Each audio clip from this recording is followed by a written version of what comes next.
The New York papers called it a romance. Janis Joplin and Joe Namath, the Queen of Rock and Roll and Broadway Joe, the girl with the feather boa and the quarterback with the fur coat, the voice that stopped 7,000 people cold at Monterey, and the arm that delivered the biggest upset in Super Bowl history. The papers were exaggerating.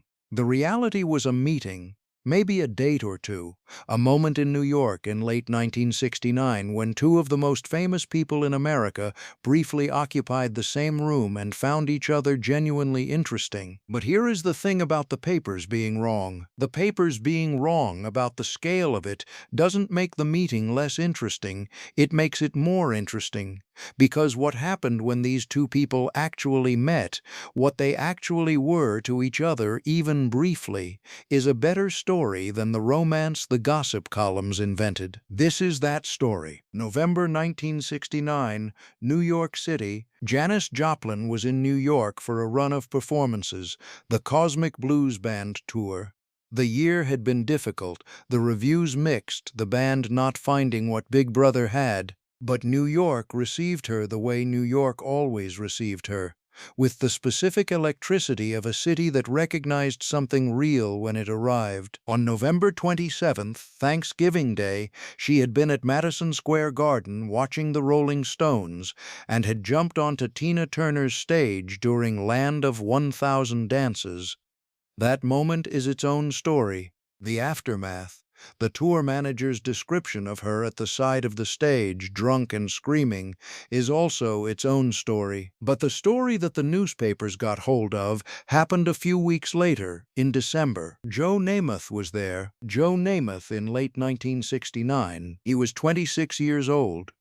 He had guaranteed a Super Bowl victory in January of that year against the Baltimore Colts, who were 17-point favorites, in what was supposed to be the most lopsided game in championship football history, and he had delivered. The New York Jets won Super Bowl III. Joe Namath became the most famous athlete in America overnight and remained the most famous athlete in America every day after that. He was not famous in the ordinary athlete way. He was famous in the way that 1969 New York required, as a celebrity who moved between worlds, who showed up at the right places, who was photographed with the right people, whose name appeared in columns that were not the sports pages. He wore a fur coat, he had a llama rug in his apartment. He appeared in commercials for pantyhose. He was, by every available measure, the most glamorous athlete in America, at a time when glamour in sports was not yet the norm. He was also, by everyone who knew him, genuinely interested in people. Not performing interest, actually interested.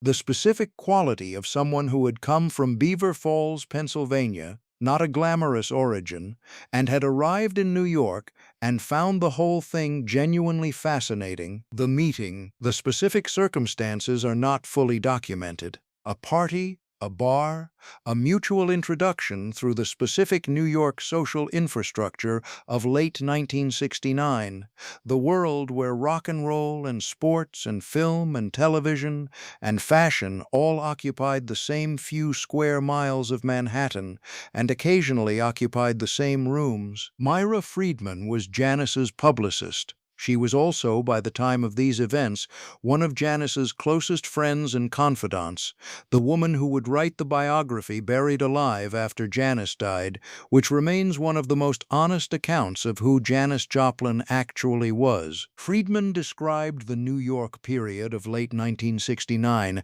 as one where Janis was, despite the difficult year, genuinely alive in the way that New York made her alive. The city suited something in her that San Francisco, for all its love of her, could not fully satisfy. And in that alive period, in that city, she met Joe Namath. What actually happened when they met? Janis Joplin walked into rooms and said what she thought.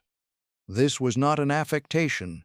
It was not the cultivated provocateur performing for an audience. It was simply how she operated, the inability to manage the gap between what she actually thought and what she said, which was both her greatest quality as a performer and occasionally alarming as a social presence. Joe Namath was used to being the most interesting person in any room.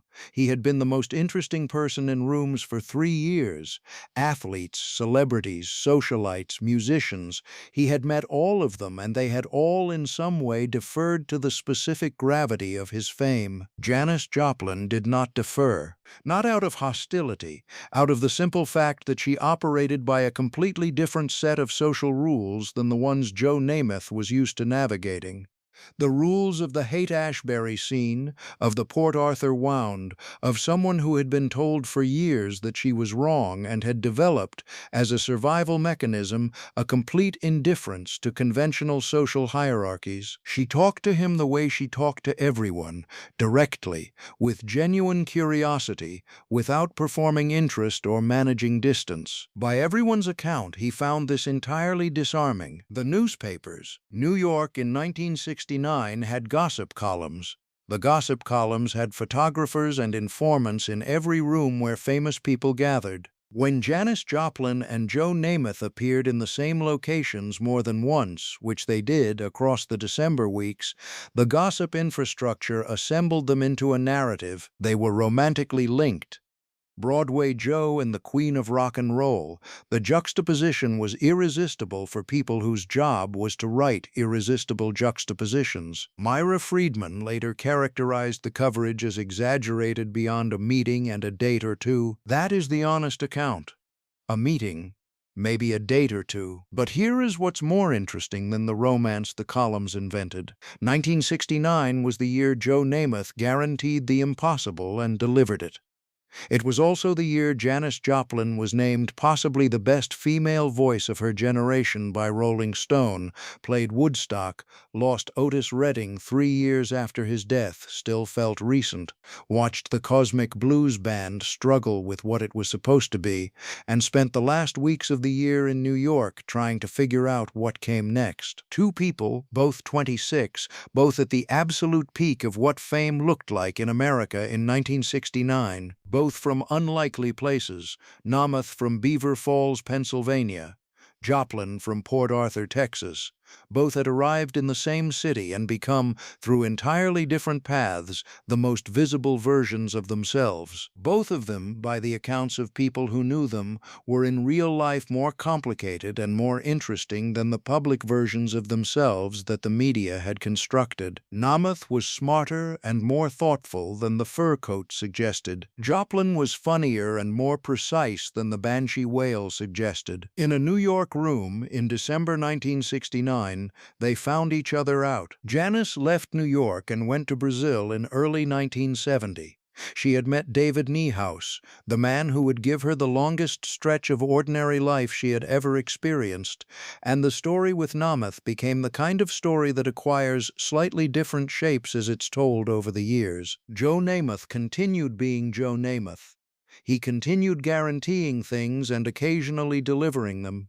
He aged into one of the most recognizable figures in American sports history, the kind of famous that lasts because it was attached to a real moment in time. Super Bowl III, January 1969, the upset that rewrote what professional football could be. He is still alive. He is in his 80s. Janis Joplin died in October 1970.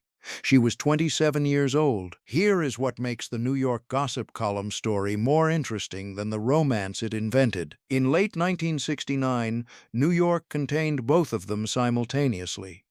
The most famous athlete in America and the most famous female rock singer in America, both 26, both at their absolute peak, briefly occupying the same rooms. They were interesting to each other. That much is documented, not in the gossip columns, but in the accounts of the people who were there. Not because of the fur coat and the feather boa, because Namath was smarter than his image, and Joplin was funnier than her image, and the specific combination of two people who both operated at a level of fame that almost nobody in any room could match, finding each other in a New York December and being genuinely surprised by what they found. The papers said romance. The reality was something rarer, two people briefly seeing each other clearly in New York in 1969.